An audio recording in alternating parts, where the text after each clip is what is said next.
right, today's workout is a classic chipper. We're going to work our way down the list, completing all of the exercises until we have finished the bottom one. Today's workout starts off with 30 calories on the assault bike. As soon as you finish those 30 calories, we're going to go ahead and set our feet. We have 25 deadlifts here at 255 for the men and 175 for the women.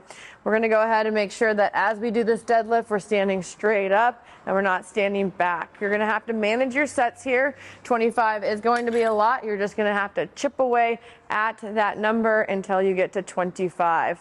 As soon as you're finished with that 25 deadlifts, we have 20 toes to bar. Okay, so a quick set of toes to bar, we should be able to break that up. And then we move to 15 bar dips. These bar dips are an afterthought. Think of it as something that's super quick. There's 15 reps, and that is going to be strict. All right, and we're going to move through those in a really quick fashion. These are more of like a disruptor movement. It's going to be the peak of that chipper, because then we're going to go ahead and work our way back down. As soon as you finish those 15 bar dips, we can go ahead and move back to those toes to bar where we have 20 reps.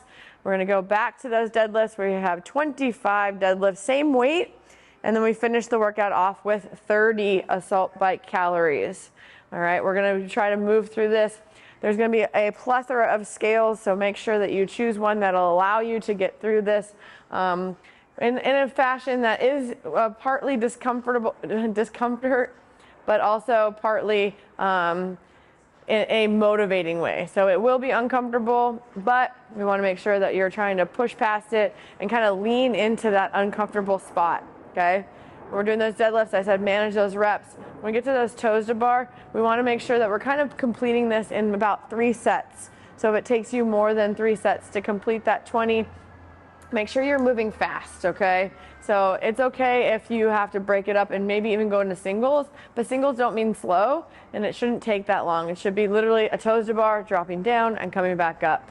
If you need a scale, we'll be doing hanging knee tucks, and we also have V-ups on the floor. On those dips, we're going to go ahead and either use a band for those dips, or we're going to go ahead and use a bench. All right, so the ideal is to just kind of hit those 15 bar dips. Again, that would be like 3 sets or less. But again, if you need to chip away at singles, you shouldn't be standing around and watching the dip bar kind of be by itself. Okay, so again, we're going to try to move through that relatively quickly. And then on the way back, you're going to try to manage the wheels from falling off. When we get to those deadlifts, again, you might have to move to singles on the deadlifts, and that's okay. But we are trying to be able to move it quickly with very minimal rest periods in there. This workout is going to be fun, and I think that you will very much enjoy it. So go ahead and hit it with full intensity and have a good time.